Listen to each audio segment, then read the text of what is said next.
Bom dia, irmãos, graça e paz. Eu também quero cumprimentar os irmãos que nos acompanham na live.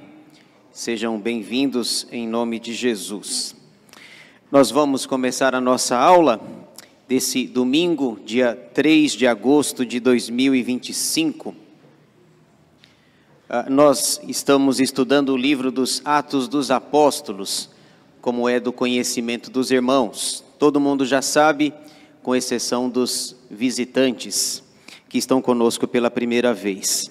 Hoje, irmãos, a nossa proposta é estudar o capítulo 17. Eu peço que você abra a sua Bíblia em Atos 17.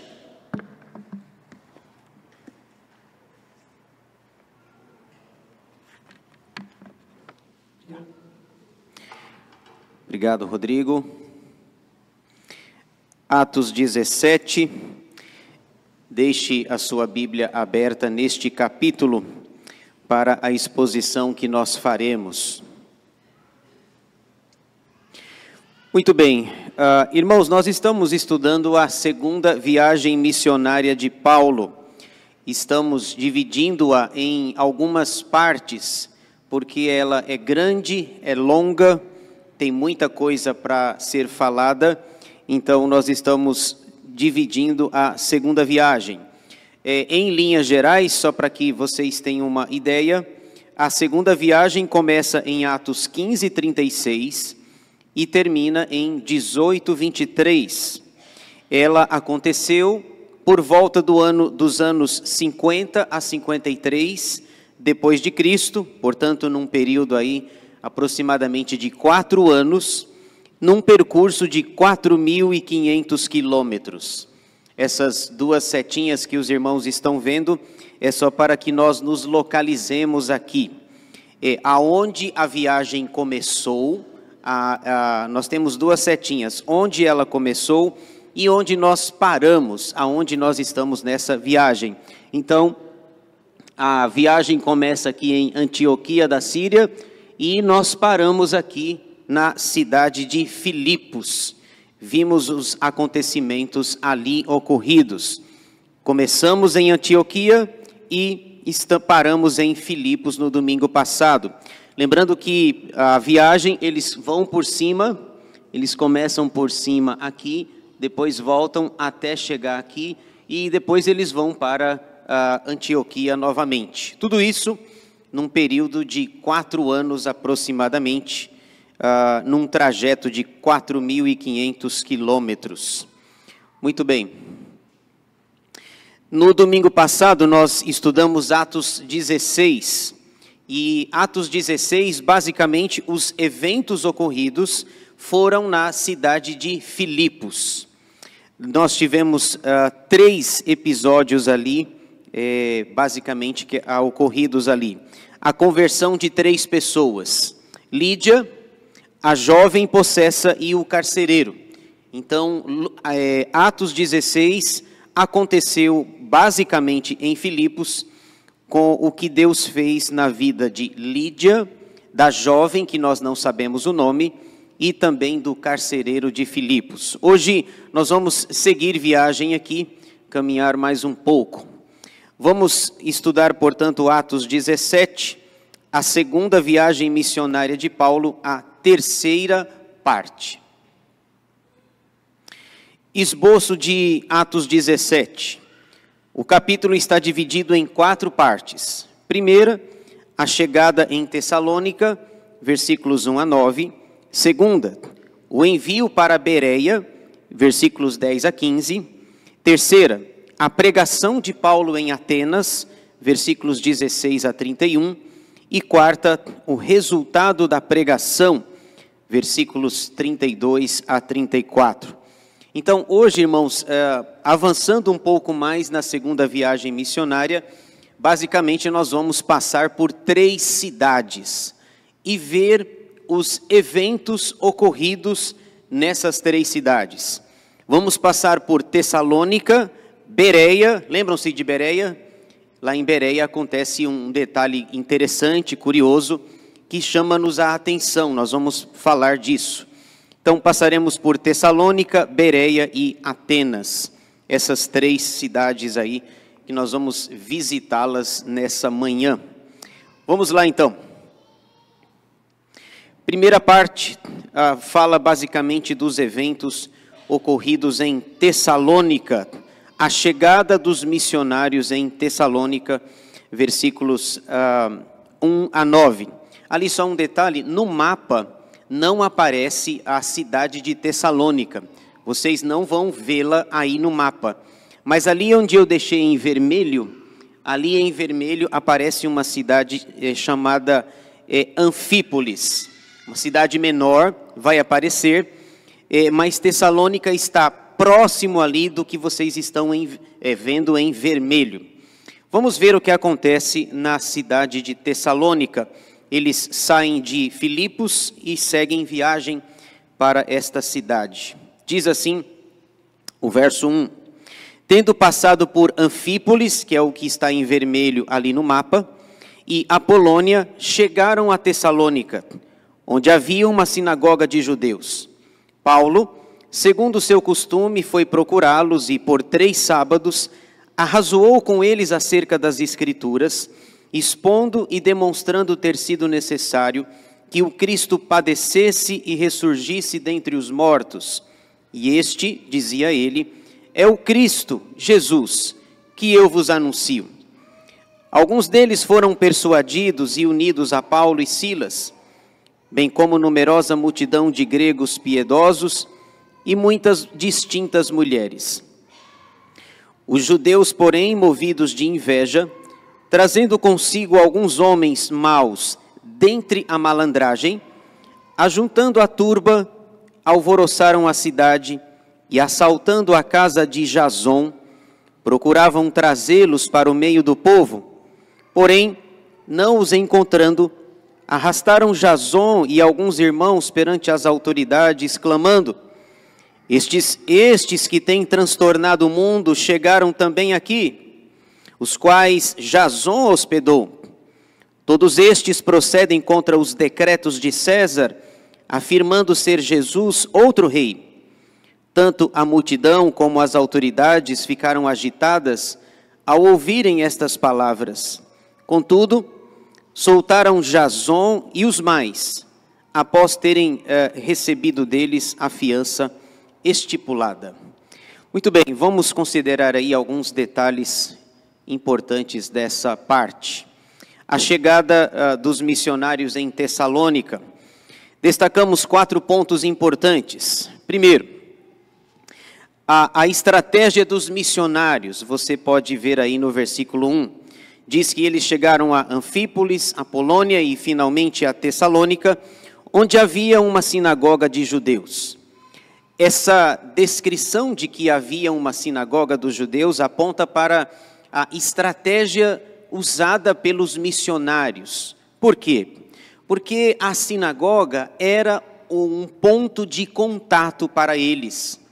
Eles chegaram numa cidade de Tessalônica que não conheciam, não sabia de nada, não conheciam ninguém ali na cidade, e aquela sinagoga era, portanto, um ponto importante de contato para anunciar o Evangelho. Os judeus já conheciam a Torá, o Antigo Testamento, eles não são totalmente leigos, eles conhecem a Bíblia do Antigo Testamento.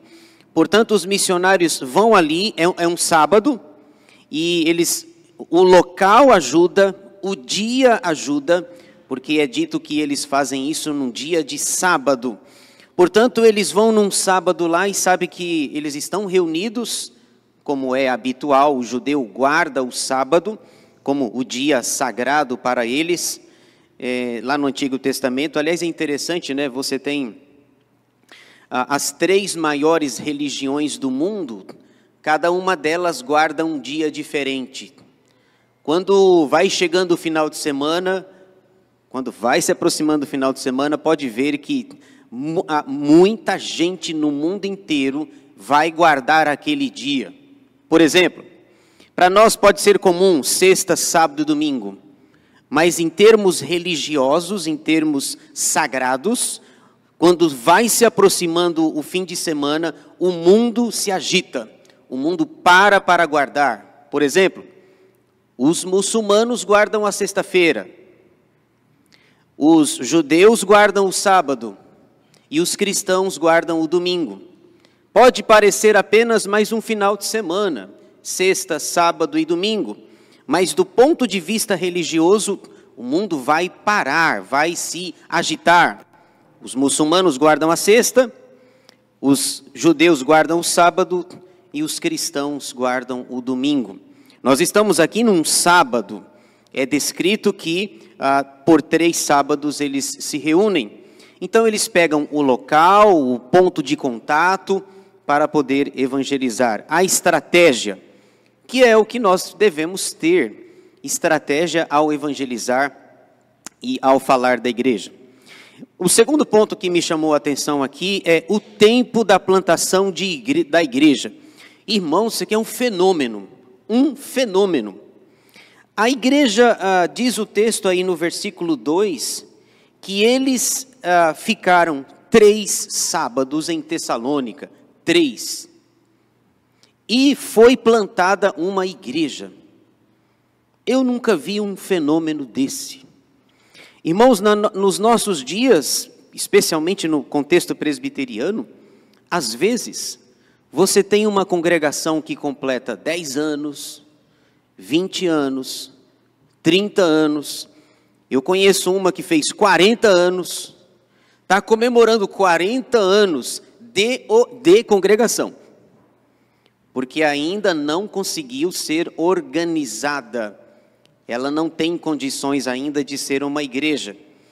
E, na verdade, penso eu que a gente nem deveria comemorar 40 anos de congregação, porque se ainda é congregação, com 40 anos, talvez não seja uma comemoração, seja uma derrota. Você vai comemorar uma derrota, né? Nossa congregação está 50 anos aqui, temos 25 membros, tal, contando com os crentes, não crentes, e 25. Então, um fenômeno. O texto diz aqui que uma igreja foi plantada em Tessalônica em 3 semanas.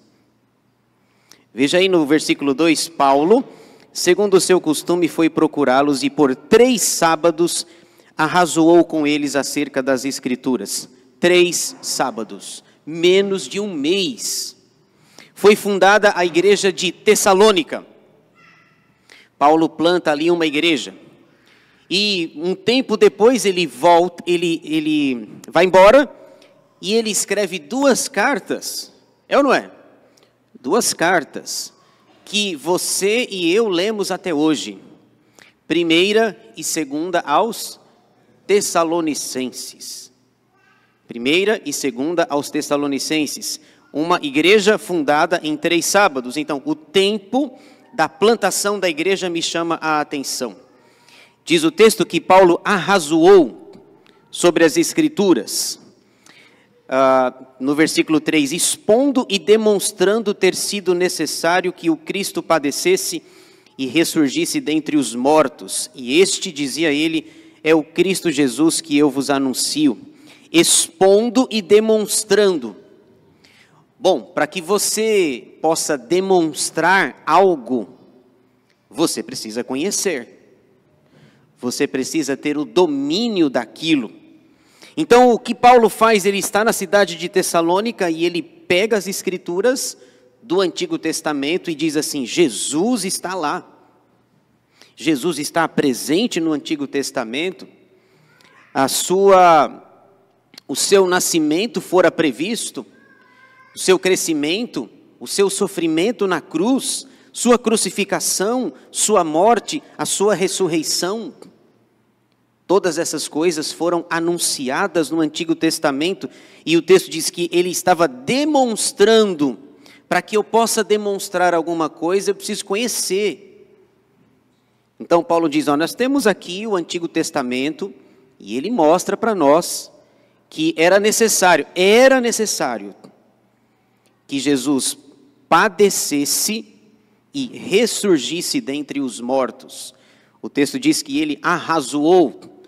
Uma vez eu vi alguém que leu o texto de Isaías, capítulo 1, versículos 18 a 20. Quando o profeta Isaías diz assim, lembra daquela passagem que diz: vinde, pois, e arrazoemos, diz o Senhor. Aí a pessoa estava falando sobre esse texto. O texto lá de Isaías 1,18. Vinde, pois, e arrazoemos. Aí ele virou para a igreja e falou: agora eu vou fazer a aplicação do texto. Agora eu vou aplicar. Aí ele vira para a igreja e fala assim, toda vez que eu vejo essa palavra arrazoou, eu lembro desse fato. Ele vira para a igreja e diz assim: quem você tem arrasado? Gostaram? E eu me segurando para não dar risada, porque ele não entendeu o texto. Arrazoar é diferente de arrasar. Ele diz: vinde, pois, e arrazoemos, diz o Senhor. E ele, quem você tem arrasado? Não entendeu. Não entendeu que arrazoar é uma coisa e arrasar é outra. Afinal, uma coisa é uma coisa e outra coisa... Gente, eu ensaiei para falar isso aqui. Não, brincadeira. Foi natural mesmo. Existe uma diferença clara entre arrazoar e arrasar. Muito bem, então esse é o segundo ponto que me chama a atenção aqui. O tempo da plantação da igreja. Um fenômeno, uma igreja rica. E se você ler Tessalonicenses, você vai perceber o seguinte: que Paulo elogia a igreja de Tessalônica e diz assim: olha, eu louvo a Deus pela fé, lembra disso lá no primeiro capítulo lá? Eu louvo a Deus pela fé de vocês, pelo amor de vocês, pela esperança de vocês. Em 3 semanas, um fenômeno. Terceiro ponto, a persuasão dos missionários, versículo 4. Alguns deles foram persuadidos e unidos a Paulo e Silas, bem como numerosa multidão de gregos piedosos e muitas distintas mulheres. Então você vê aí os missionários persuadindo ou convencendo aqueles que estavam ali nas sinagogas. Eles vêm sábado 1, sábado 2, sábado 3, e em menos de um mês uma forte e pujante igreja é organizada na cidade de Tessalônica. O poder de persuasão. Número 4. A oposição dos judeus. Vocês estão vendo ali. Está dando para ler aí, gente? Tá? Então, a oposição dos judeus incrédulos. Versículo 5.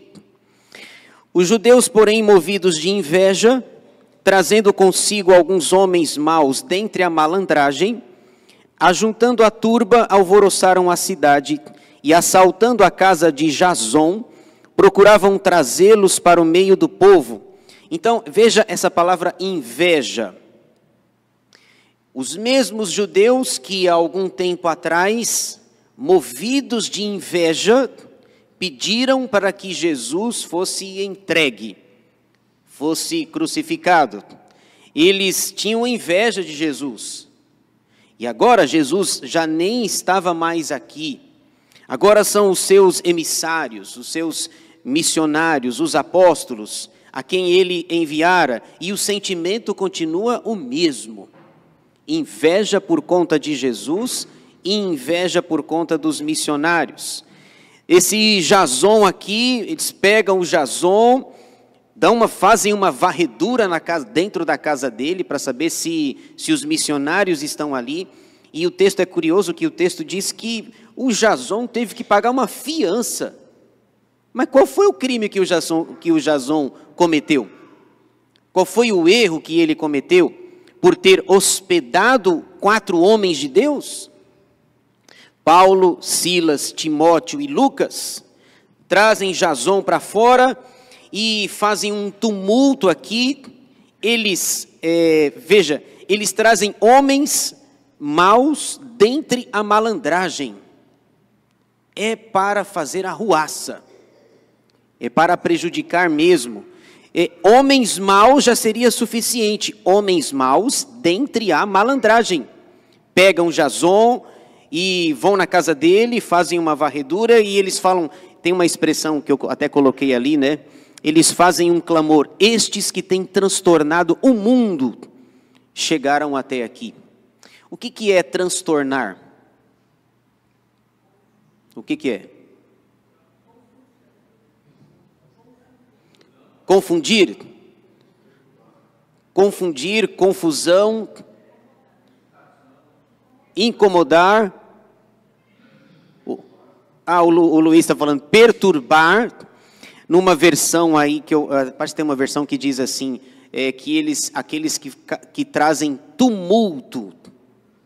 Agora veja que interessante essa expressão aí, né? Esses que têm transtornado o mundo. Eles têm feito um tumulto em todo o mundo. Lembra, eles estão na segunda viagem missionária, saíram de Antioquia da Síria, e aí esses homens maus dentre a malandragem falaram assim, esses homens estão fazendo uma viagem aí de 4.500 quilômetros, e aonde eles chegam, eles fazem tumulto, transtorno, perturbação. Qual? Por anunciar a Jesus? Por falar de Jesus? Então eles dizem no versículo 7, esses homens, eles falam de alguém que é rei, e não é do César que eles estão falando, né? No versículo 7, todos estes procedem contra os decretos de César, afirmando ser Jesus outro rei. Pilatos, enquanto Jesus ainda estava aqui na terra, havia perguntado, você é rei? Sim. Tu dizes, né? Tu dizes. Então esses homens têm trazido tumulto, eles têm afirmado que na verdade Jesus é o rei. Para nós, César Augusto, imperador romano, é o rei. Mas eles falam sobre Jesus. Então chegam em Tessalônica e em menos de um mês organizam esta igreja tão importante do Novo Testamento. Vamos para a próxima. Segunda parte, o envio para Bereia. Veja aí, versículos 10 a 15. Bereia tem um detalhe interessante, né? Eles são conhecidos pela nobreza.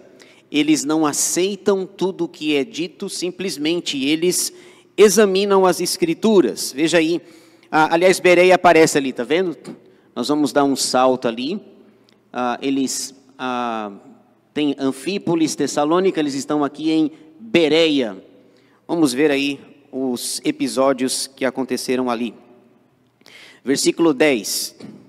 E logo durante a noite, os irmãos enviaram Paulo e Silas para Bereia.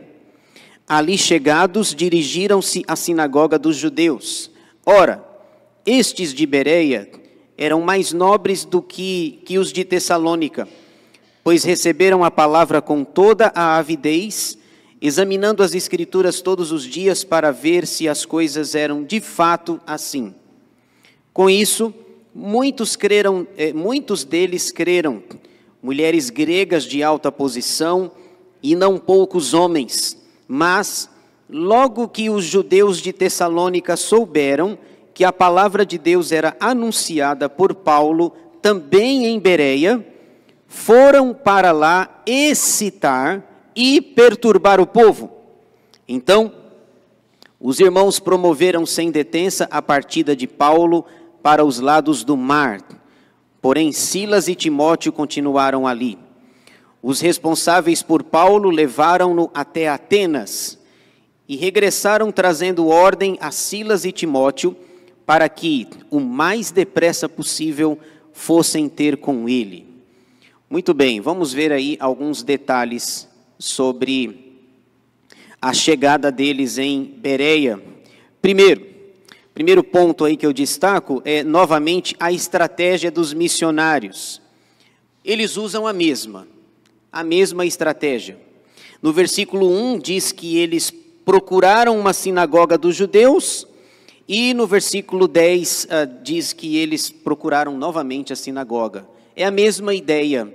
Eles chegam em Bereia, não conhecem ninguém, e eles procuram um ponto de contato para facilitar a pregação e o evangelho possa ser espalhado. Então eles chegam, encontram essa sinagoga e vão para lá ensinar a palavra de Deus. Aqui não é dito que era sábado, mas pressupõe-se que seja sábado, porque a sinagoga provavelmente estava aberta e os judeus estavam reunidos ali. Aliás, só uma observação sobre as sinagogas, né? As sinagogas, elas foram criadas, não existia sinagogas antes, elas foram criadas depois que o povo de Israel foi para o cativeiro babilônico. Porque no ano 586 a.C., o povo foi para o cativeiro babilônico, a cidade caiu, Jerusalém foi destruída, Nabucodonosor levou o povo para a Babilônia e o templo foi destruído. 586 depois de Cristo. O profeta Jeremias viu a destruição, conta essa destruição, e ele conta isso em Jeremias e conta isso em Lamentações de Jeremias.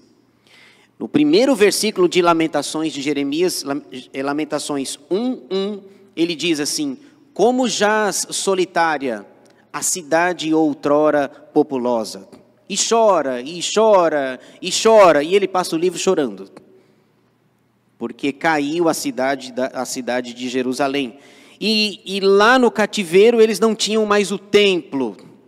E passou-se algum tempo, então os judeus começam a criar sinagogas, para que pudessem se reunir e de alguma forma preservar a fé judaica. Quando chega nos dias de Jesus, dos apóstolos, as sinagogas estão mais solidificadas, construídas, e os judeus se reúnem ali. É bem verdade que nos dias de Jesus tinha o templo também. O templo foi reconstruído no período de Esdras, Neemias, Zorobabel, a gente vê isso. E o Herodes manda reformar o templo também, mas as sinagogas foram estabelecidas, então elas existiam naqueles dias, porque no período do cativeiro eles não tinham o templo. Então a estratégia é a mesma. Segundo ponto, a atitude dos bereanos, versículo 11, isso aqui é muito interessante. Estes de Bereia eram mais nobres que os de Tessalônica, pois receberam a palavra de Deus, a palavra com toda a avidez, examinando as escrituras todos os dias para ver se as coisas eram de fato assim. Irmãos, isso aqui é muito interessante, por quê? Quem é que estava pregando? Quem estava pregando? Paulo. Tinha equipe, né? Equipe com 4 missionários, mas o líder é o apóstolo Paulo. Vocês acham que Paulo ia falar alguma bobagem? Alguma besteira? Paulo, o grande bandeirante da fé, o maior apóstolo, o maior pastor, o maior plantador de igrejas, um homem de Deus, que escreveu praticamente metade do Novo Testamento, Paulo estava lá pregando e eles examinando. Deixa eu ver se o que Paulo está falando está de acordo com as Escrituras. Eu fiquei pensando, bom, se eu estivesse pregando lá, não tinha chance nenhuma, né? Porque se eles faziam isso com Paulo, imagina comigo. Estes de Bereia eram mais nobres que os de Tessalônica. Eles examinavam as Escrituras todos os dias. Alguém subia no púlpito para pregar, anunciar a palavra, e eles lá conferindo. A gente até ouve, né? Seja bereano. Seja bereano. Lá em São Paulo tem uma igreja Assembleia de Deus bereana. Muito provavelmente por causa desse versículo aqui. Pela nobreza deles. Porque, veja, não é porque o pastor está pregando aqui na frente, que tudo o que ele está falando está certo, ele é inquestionável. Não, nós não defendemos a infalibilidade pastoral, nem papal, muito menos. O pastor está pregando, mas a gente precisa examinar as Escrituras para ver se realmente ele está falando da palavra de Deus. Isso não acontece em todo o cenário evangélico brasileiro. Tem algumas igrejas que, quando o pastor fala, o líder fala, é algo inquestionável, é lei. Então, tem até expressões assim, né? Não, ele está falando lá, você não pode tocar no ungido do Senhor. O ungido não erra, o ungido não falha. Não, entendeu? Primeiro que essa expressão, o ungido do Senhor, não tem nada a ver com pregação. Ungido do Senhor é a expressão usada lá no período de Davi e Saul. É quando Davi tinha a oportunidade de matar Saul, ele não o fazia. Porque ele dizia assim, eu não posso tocar no ungido do Senhor. Eu não posso matá-lo. Não é papel meu matá-lo.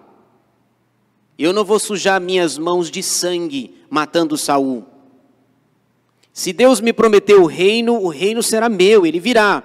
Mas eu não matando Saul. Olha, por que você não acaba com Saul? É a sua chance agora. Eu não posso tocar no ungido do Senhor. Deus o ungiu através do profeta Samuel, porém não sou eu que vou tocar nele. Tem nada a ver com pregação. Nada a ver com pregação. Isso nos ensina, irmãos, que a gente precisa ter de fato essa avidez aqui do texto, examinar as escrituras. Não é porque está lá falando, seja na igreja ou na internet lá, o pastor falou. E é preciso a gente ter esse discernimento, né? Tome cuidado, diz o ditado, né? Nem tudo que reluz é ouro. Se começar a encher muito, assim, inflar muito o seu ego, assim, ó, se chamar você de lindo, saia correndo. Meu lindo! Minha linda! Ai, que raiva, viu? Que raiva. Uma vez, entendedores entenderão a minha parábola. Uma vez mandaram um vídeo para mim assim, né? 45 minutos. Pastor, assiste aí, faz uma avaliação. Tá bom, 45 minutos. Eu abri o vídeo lá e tal. Falei, vamos lá, vou fazer uma análise aqui, pormenorizada, exegética, teológica, tal, dessa pregação. Vamos lá, caneta na mão, preparado. E aí começa lá a pregação e o dito cujo diz assim: meu lindo! Minha linda! Parei o vídeo. Acabou minha análise. Ah, não aguento não, tenha paciência. Ah, tenha dó com a gente. E aí depois a pessoa, e aí pastor, o que o senhor achou? O que o senhor achou da pregação? Eu falei assim, eu vi 5 segundos.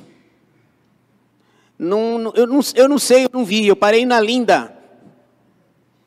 Porque aquilo ali não tem evangelho, não tem palavra, não tem pecado, não tem inferno, não tem santificação, não tem confronto, não tem que você precisa mudar a sua vida. Ele prega a Bíblia fechada o tempo inteiro. Caramba, se a Bíblia está fechada, ele vai falar do quê, meu Deus do céu? Abre essa Bíblia, pelo amor de Deus. Então, tome cuidado. E é infelizmente isso que chama a atenção das pessoas. É um evangelho barato, açucarado, adocicado, sem cruz, sem Cristo, sem renúncia, sem nada. Prefiro ser feio mesmo. Eu prefiro. Me deixa em paz e feio mesmo. Que, meu lindo, minha linda, eu prefiro ser feio. Vamos em frente. Número 3. A oposição dos judeus, novamente. Versículo 13. Os judeus lá de Tessalônica ficaram sabendo que Paulo e os missionários na cidade seguinte foram pregar o evangelho. Aí eles saíram lá de Tessalônica, lembra, para perturbar. Agora há pouco eram os missionários que estavam perturbando, certo? Agora são eles. Eles saem lá de Tessalônica para Bereia e para perseguir, para perturbar o povo, fala assim, não escutem esses missionários, não escute Paulo, Silas, Timóteo e Lucas, não escute.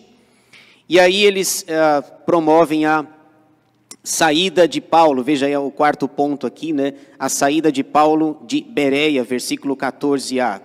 Então os irmãos promoveram sem detença ou sem demora a partida de Paulo para os lados do mar. Então você vai ver, vai aparecer no mapa aí, né? Porém Silas e Timóteo continuaram ali, em Tessalônica. Versículo 15, em Bereia. Isso. Era só para ver se alguém ia me corrigir aí. Brincadeira. Versículo 15. Os responsáveis por Paulo levaram-no até Atenas e regressaram trazendo ordem a Silas e Timóteo para que o mais depressa possível fossem ter com ele. Talvez pela percepção de que tira Paulo logo daqui de Bereia, manda ele seguir viagem aqui, porque o pessoal lá de Tessalônica vai causar problema.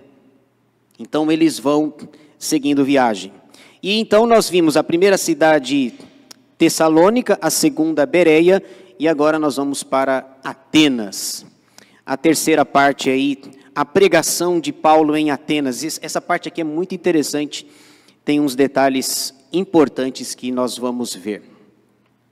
A partir do versículo 16, veja só, no mapa, né, no mapinha aqui, nós estamos em Atenas, ele está se aproximando ali da cidade de Corinto. Então, no versículo 16, diz assim: enquanto Paulo os esperava em Atenas, o seu espírito se revoltava em face da idolatria dominante na cidade. Por isso, dissertava na sinagoga entre os judeus e os gentios piedosos, também na praça todos os dias entre os que se encontravam ali. E alguns dos filósofos epicureus e estoicos contendiam com ele, havendo quem perguntasse: que quer dizer esse tagarela?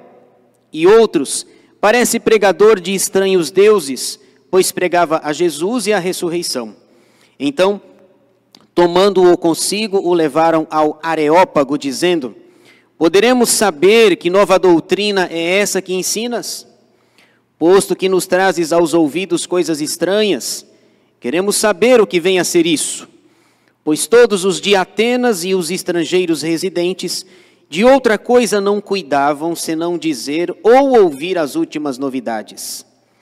Então Paulo, levantando-se no meio do Areópago, disse: senhores atenienses, em tudo vos vejo acentuadamente religiosos, porque passando e observando os objetos de vosso culto, encontrei também um altar no qual está inscrito: ao Deus desconhecido. Pois esse que adorais sem conhecer é precisamente aquele que eu vos anuncio. Algumas coisas, depois a gente continua a leitura. Vamos, alguns detalhes que me chamaram a atenção aqui. A pregação de Paulo em Atenas, 3 pontos. 3 pontos. Primeiro, a revolta de Paulo pela idolatria. Veja no versículo 16 novamente: enquanto Paulo os esperava em Atenas. Quem que ele estava esperando? Silas e Timóteo. Eles foram na frente, e aí com a ordem de que eles viessem logo para Atenas, enquanto Paulo os esperava em Atenas. Enquanto os colegas não chegam, ele resolve sair e dar uma volta na cidade de Atenas. Atenas, na Bíblia, capital da Acaia, ou hoje capital da Grécia. Atenas, a cidade dos filósofos, a cidade do saber humano, a cidade de Sócrates, Platão, Aristóteles e Arquimênides. Ele está na cidade da filosofia, do saber humano. E enquanto os colegas não chegam, ele resolveu dar uma passeada lá na cidade. E ele ficou revoltado. O seu espírito se revoltava em face da idolatria dominante na cidade. Ele está revoltado com a idolatria. Por por que Paulo está revoltado e por que essa palavra é tão forte, revolta? Irmãos, os estudiosos dizem que na cidade de Atenas havia cerca de 30 mil altares. 30 mil altares. E aí você entende por que o texto está dizendo o que está dizendo. O seu espírito se revoltava em face da idolatria dominante na cidade. Ele está revoltado com a idolatria, mas ele não pode falar disso. Ele tem que segurar isso. 30 mil altares. 30 mil. E tem um altar lá, altar para tudo. E tem um altar que está vazio, lá no versículo 23, e colocaram uma letra, uma inscrição, ao Deus desconhecido. O medo, eles eram tão religiosos, e o medo deles de, talvez nós tenhamos esquecido algum Deus, alguma divindade, então, colocaram 30 mil, mas vamos colocar mais um, vai que tem mais algum que a gente não conhece. Tinha uma propaganda antiga do Bradesco que, não sei se os mais antigos vão lembrar aqui, né? Tinha alguém, vinha falando aqui, e ele estava no trilho do trem, e ele ia falando, era sobre seguro. Olha, você precisa fazer seguro, você precisa fazer isso, e ele falando, e o trem chegando, né? E o trem atrás dele chegando.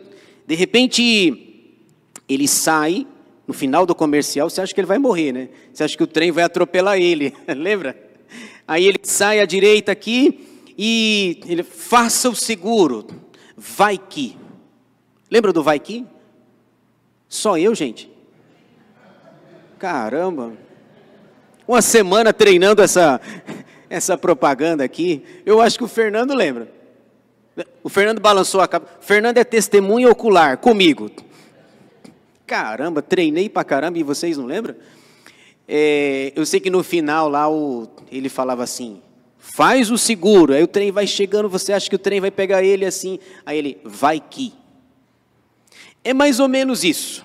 Já temos 30 mil altares de todos os que nós sabemos, mas coloca um ali, ao Deus desconhecido, vai que tem mais um que a gente não conhece.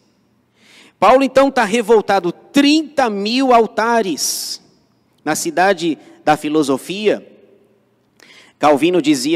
João Calvino dizia que o coração do homem é uma fábrica de ídolos. É mesmo. 30 mil altares. Se o homem não encontra o Deus verdadeiro, ele fabrica um falso para ele mesmo. Veja aí, então ele está revoltado. Segundo, guarda aí que ele está revoltado, mas ele não contou para ninguém. Sabe quando você está bravo, mas você não contou que está bravo. Talvez o seu corpo diga que você está bravo, mas você não disse, eu estou bravo. E também não estou revoltado. Segura a revolta dele aí. Isso vai dar o que falar ainda. Segundo, a percepção dos filósofos. Paulo sai, está revoltado, guarda a informação para si, começa a pregar e fala dos filósofos aqui, né? E alguns dos filósofos epicureus e estoicos contendiam com ele, havendo quem perguntasse, que quer dizer esse tagarela? Viram aí, Paulo foi chamado de tagarela. E outros, parece pregador de estranhos deuses, pois pregava a Jesus e a ressurreição. Por que eu coloquei percepção aí, né? Primeiro, porque para mim tudo é percepção. Segundo, Paulo estava pregando lá e eles entenderam que Paulo estava pregando sobre dois deuses. Dois? Mas não é um. Eles, na percepção deles, os filósofos epicureus e estoicos, dizia, ele parece pregador de deuses estranhos. Quais deuses? Primeiro Deus, Jesus é um Deus na concepção deles, e a ressurreição era o segundo Deus. Parece pregador de estranhos deuses, Jesus e a ressurreição. Então, eles pegam Paulo e acham estranho aquilo ali e levam-no ao Areópago. O Areópago era um local para debates públicos. o Areópago era o local onde os filósofos se reuniam para discutir sobre a vida, discutir assuntos. Dizem, por exemplo, na época da Reforma Protestante, o pessoal ficava discutindo assuntos, e eles começavam a pensar, e uma discussão que é dita curiosa, inclusive, na época da Reforma, eles ficavam pensando, tentando discutir teologia, e eles estavam tentando descobrir algo muito assim, muito importante, assim, indispensável para a existência humana. Eles diziam assim: quantos anjos será que cabe na ponta de uma agulha? Uma discussão assim indispensável para a humanidade. Quantos anjos cabem na ponta de uma agulha? Resposta: não sei. Não sei. Agora eu tenho uma pergunta: e para que vocês estão discutindo isso? Qual é a finalidade e a importância disso? Então, no Areópago eles se reúnem para discutir assuntos sobre a vida. Vamos chamar esse Paulo aí. A gente já está tentando descobrir quantos anjos cabem na ponta de uma agulha. Vamos ver, nós já temos 30 mil, ele está falando aí sobre Jesus e a ressurreição. Talvez Jesus e a ressurreição caiba na nossa inscrição ao Deus desconhecido. Vamos lá, vamos ver aí então a partir do versículo 22, o discurso de Paulo em Atenas, verso 22, olha só. Paulo já está no meio do Areópago, esse local para debates públicos. Então Paulo, levantando-se no meio do Areópago, disse: senhores atenienses, em tudo vos vejo acentuadamente religiosos, porque passando e observando os objetos de vosso culto, encontrei também um altar no qual está escrito: ao Deus desconhecido. São 30 mil altares, e eu achei este, que está vazio. Pois esse que adorais sem conhecer é precisamente aquele que eu vos anuncio. Veja, deram a palavra para Paulo e ele fez um elogio, não foi? Senhores atenienses, em tudo vos vejo acentuadamente religiosos. E a revolta dele, passou? Passou ou não passou? Ele não estava revoltado? Ao ver 30 mil altares? Isso aqui, o princípio é o seguinte: nem tudo que você vê, você fala. Nem tudo que você sente, você verbaliza. Às vezes a gente chama isso de engolir sapos, não é? Você precisa engolir uns sapinhos de vez em quando. Nem tudo que eu vejo, eu falo. Eu estou vendo, mas eu estou avaliando se eu vou falar, se eu devo falar, qual é a relevância de falar. Ele está revoltado e ele pega a tribuna lá e elogia. Diz assim: senhores atenienses, vocês são acentuadamente religiosos. É inegável que vocês sejam religiosos, porque tem 30 mil altares. Agora, religiosidade é diferente de espiritualidade. Afinal, uma coisa é uma coisa, e outra coisa é outra coisa. Religiosidade é diferente de espiritualidade. Você tem, por exemplo, aqui em São Paulo, no interior, né? Pessoas do Brasil inteiro vão à Aparecida do Norte. Vão ou não vão? Na época, lá em outubro, dia 12 de outubro, a padroeira lá do Brasil, se não me engano, encontrada em 1717, por pescadores, e eles vão a pé, eles vão de joelho, eles sobem as escadarias, eles são muito religiosos. Eu fui no Ceará, Terra Santa. Algumas manifestações, alguns risos. Vamos lá. Eu fui no Ceará em 2005, dia 4 de julho de 2005. E passei por Juazeiro do Norte, terra do Padre Cícero. Padim Padre Cícero. Não é assim? Tem uma estátua dele enorme no lugar no lugar mais alto da cidade, para que as pessoas, qualquer pessoa que passe lá, veja. As pessoas vão em caminhões, É impressionante, você pode falar mal de Jesus lá à vontade, mas não fale do Padre Cícero. Também não fale do Frei Damião. Frei Damião é de lá também, que morreu aos 99 anos. Não fale.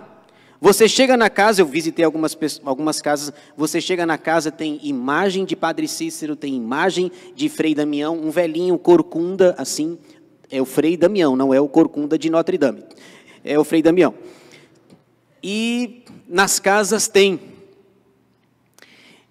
Impressionante a religiosidade, você não vê pessoas falando de Jesus.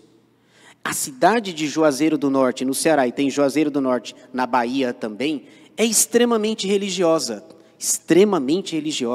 mas religiosidade não tem nada a ver com espiritualidade. Paulo está elogiando apenas para que chame a atenção deles para o que realmente ele quer falar. Senhores atenienses, em tudo vos vejo acentuadamente religiosos. É inegável que vocês são religiosos, 30.000 altares. Mas eu quero falar sobre um que eu observei, que está vazio. Ao Deus desconhecido, em letras maiúsculas, é sobre esse Deus que eu quero falar. Olha a ponte. Na verdade, talvez se dessem a palavra para a gente aqui, a gente está revoltado, então a gente põe para fora a revolta, né?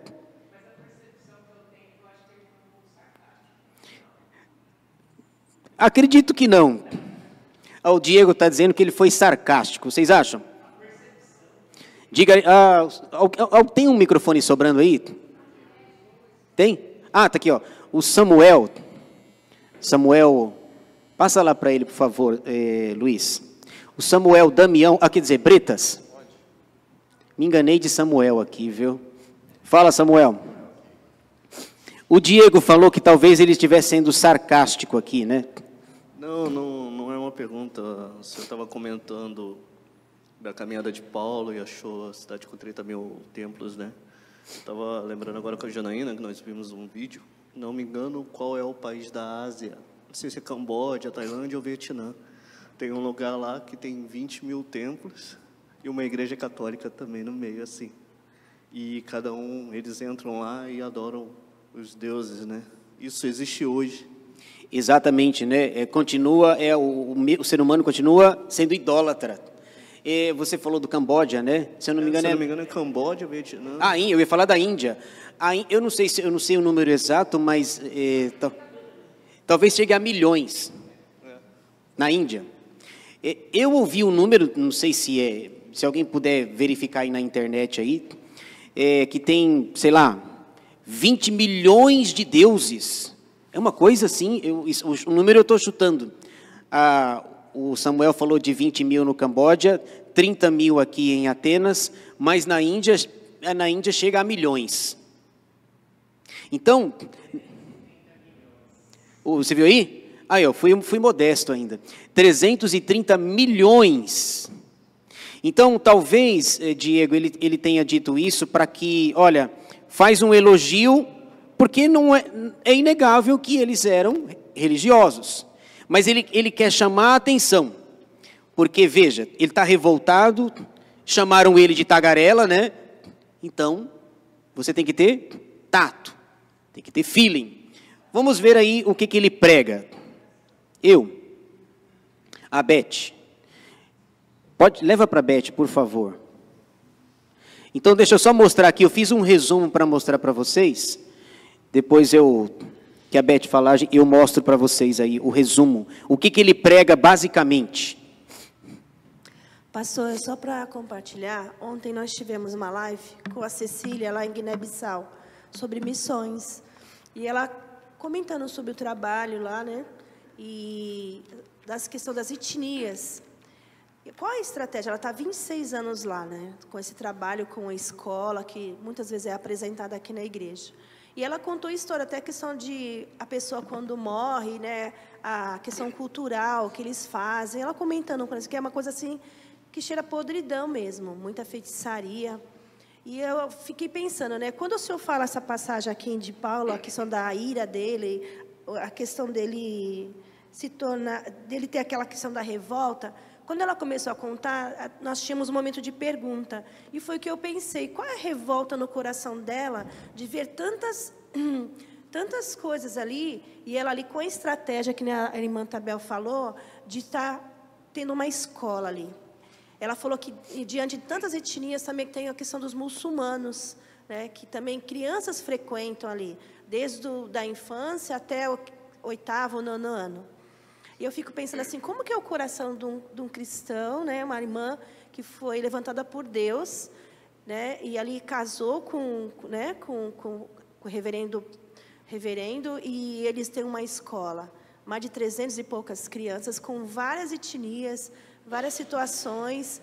E assim, eu fico pensando, né, aí quando ela falando, foi uma pergunta que eu fiquei assim, quando chegou, né, que foi uma guerra anterior, né, antes dos 26 anos que teve lá, uma guerra de 11 meses, ela comentou, tudo destruído, o povo cego, a questão que é um país laico, mas não tem, assim, não podem falar coisas, não podem reivindicar de coisas, questão saúde, questão educação, e ela lá, né, como uma missionária naquele lugar, com projeto do Deus colocou no coração, né? E aí fico pensando, né, essa passagem aqui da questão da revolta, mas a estratégia, e que nem eu vejo lá na questão da portelinha, né? Nós estamos tão pertinho aqui, e eu lembro da Sueli, isso marcou muito o meu coração. Não é a questão da vontade, mas é o amor àquelas almas e àquelas pessoas, né? Exatamente, Beth, bem colocado, né? E você vê que o problema continua sendo o mesmo. A idolatria, feitiçaria lá no passado, hoje com a Sicília, qual é o país mesmo? Guiné-Bissau. É o mesmo problema, né? E tem um versículo bíblico que talvez ajude a gente a entender esse comentário seu. Segundo aos Coríntios 4:4, o apóstolo Paulo diz assim: Satanás cegou o entendimento dos incrédulos para que a luz do evangelho não resplandecesse. Então as pessoas estão cegas. Elas podem ser inteligentes. Esses homens aqui eram inteligentíssimos, mas eles não conseguiam entender realidades espirituais. Agora veja, essa revolta aqui, né? Paulo está revoltado, chamou de tagarela, mas o ponto dele, a última frase ali embaixo, ele tem um ponto, ele tem uma tese que ele quer provar. E a tese dele, ele vai dizer isso sutilmente, sem atacar ninguém. Olha só, qual que é a tese? A idolatria é irracional. Não faz nenhum sentido vocês terem 30 mil deuses, que precisam ser carregados, que não tem vida, que não respira, que é oco por dentro. Ele vai sutilmente, revoltado, chamado de tagarela. Talvez nós, se chamasse a gente de revoltado, de tagarela, tá bom, então a minha oração é para que você vá para o inferno também. Aí nem no Areópago ele vai. Olha a tática dele. 5 pontos que eu consegui, só para citar aqui. Olha, eu vou falar sobre esse Deus desconhecido. Quem é ele? Olha a aula que ele deu. Primeiro, ele é o Criador, versículo 24a. Nós sabemos isso pela palavra fez. O Deus que fez o mundo e tudo que nele existe. Está onde, hein? Gênesis, não está? No princípio, criou Deus os céus e a terra. Quem é ele? Ele é o Criador, versículo 24a, pela palavra fez. Segundo, ele é o governador, versículo 24b, sabemos disso pela palavra Senhor. Sendo ele Senhor do céu e da terra, não habita em santuários feitos por mãos humanas. Quem é o Deus desconhecido? Terceiro, ele é o provedor, versículo 25. E nem é servido por mãos humanas, como se de alguma coisa precisasse, pois é ele mesmo a quem a todos dá vida, respiração e tudo mais. O que ele está dizendo com isso? Esse Deus, esse altar ao Deus desconhecido, ele é o provedor. Ele dá vida, respiração, inclusive para vocês, que me chamaram de tagarela. Isso nas entrelinhas. Número 4, ele é o Salvador. Aliás, deixa eu ler só para ler, para que vocês entendam. Ele está falando sobre o Deus provedor, no 26. De um só fez toda a raça humana. De quem que ele está falando? Adão, né? De um só, Adão. De um só fez toda a raça humana para habitar sobre toda a face da terra, havendo fixado os tempos previamente estabelecidos e os limites da sua habitação, para buscarem a Deus, se porventura tateando o possam achar, bem que não está longe de cada um de nós, pois nele vivemos e nos movemos e existimos, como alguns dos vossos poetas têm dito, porque dele também somos geração. Olha o tato de Paulo, no versículo 28, ele está no Areópago, e ele cita um poeta deles, acho que Epimênides. Epimênides havia dito, e Epimênides não era crente. Epimênides diz, porque dele também somos geração. Paulo estava no Areópago e usa a linguagem deles. Já pensou? Você está no Areópago, como dizia Calvino. Quem é Calvino? Como dizia Martinho Lutero. Os filósofos epicureus e estoicos não conhecem Calvino, não conhecem Lutero, não conhecem John Knox, mas conhecem Epimênides, que não é crente, porque dele também somos geração. Sendo, pois, geração de Deus, não devemos pensar que a divindade... Olha a sutileza dele. Sendo, pois, geração de Deus, não devemos pensar que a divindade é semelhante ao ouro, à prata, à pedra, trabalhados pela arte e imaginação do homem. Agora, o quarto ponto lá. Quem é o Deus desconhecido? Ele é o Salvador. Versículo 30. Ora, não levou Deus em conta os tempos da ignorância. Agora, porém, notifica aos homens que todos, em toda parte, se arrependam. Ele é o Salvador. E qual que é a chave para a salvação? Arrependimento. Versículo 30. Quem é o Deus desconhecido? Paulo fecha. Ele é o juiz. Ele é o juiz. Versículo 31. Porquanto estabeleceu um dia em que há de julgar o mundo com justiça, por meio de um varão que destinou e acreditou diante de todos, ressuscitando-o dentre os mortos. Quem é esse varão? Quem? Jesus é o varão. Portanto, Paulo diz, esse Deus desconhecido, ele é Criador, governador, provedor, salvador, juiz. Logo, a idolatria é irracional. Não faz o menor sentido ser idólatra. Antes da senhora, deixa eu só dar uma informação aqui. Eu lembrei, por exemplo, dessa revolta. Cuidado com a revolta. Talvez os mais velhos vão se lembrar de um episódio de um pastor, anos atrás, que ele foi na televisão e chutou a santa, lembra? Vocês lembram disso? Ele foi em rede nacional, uma imagem desse tamanho e... Está vendo isso aqui, ó? Isso aqui não vale nada. Isso aqui... Gente, o Brasil é católico. Você vai chutar a santa em rede nacional? É um bispo, o nome desse bispo é Sérgio von Helder, e eu me lembro o dia, por acaso, eu lembro o dia. Por acaso. 12 de outubro de 1995. Agora, em outubro, faz aniversário de 30 anos. 12 de outubro de 1995. O bispo Sérgio von Helder vem no dia da padroeira, 12 de outubro, e diz que aquilo não vale nada. Deu um maior problema e ele foi expulso, ele sai do país, ele foi morar nos Estados Unidos, e teve que sair daqui, porque, veja, você está revoltado, mas você não precisa dizer que está revoltado, entendeu? Se Paulo agisse igual Sérgio von Helder, ele não teria subido no Areópago. Senhores atenienses, em tudo vos vejo acentuadamente religiosos. Dona Josefa. Só a Dona Josefa vai falar, e eu vou ler 3 versículos aqui, porque vamos ver o resultado, né? Deixa eu só... Diga, Dona Josefa. Então, pastora, a cegueira espiritual continua, né? Tanto é que lá Isaías falava, né, que você pega uma madeira, você corta, uma parte você cozinha, outra parte você faz uma imagem e se ajoelha diante dela. Hoje em dia, continua a mesma coisa. Só que Você, por exemplo, vai falar de Jesus para algumas pessoas, elas não aceitam de jeito nenhum, como aconteceu com Paulo aqui, né?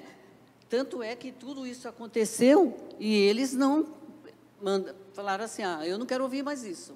É o que acontece hoje em dia, né? Infelizmente. Exatamente, bem colocado pela senhora. Veja, qual o resultado da pregação no Areópago? Vamos ver aí. Eu vou ler os 3 versículos e aí a gente encerra, tá bom? Veja aí versículos 32 e 34, você vê ali o resultado da pregação. Quando ouviram falar de ressurreição de mortos, uns escarneceram e outros disseram, a respeito disso te ouviremos noutra ocasião. A essa altura, Paulo se retirou do meio deles. Houve, porém, alguns homens que se agregaram a ele e creram. Entre eles estava Dionísio, o Areopagita, uma mulher chamada Dâmaris, não é Damares aqui, tá? Dâmaris, e com eles outros.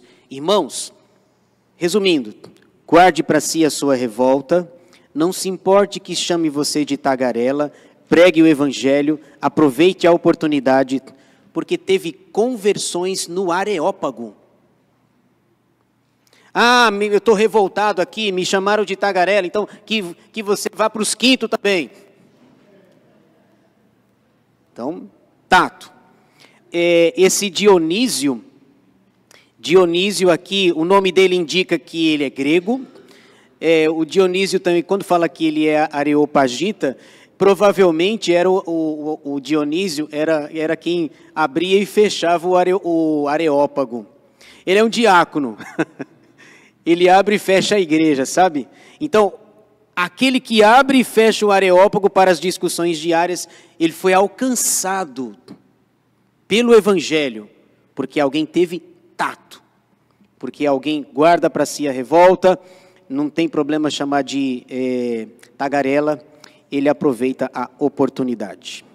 Semana que vem a gente continua.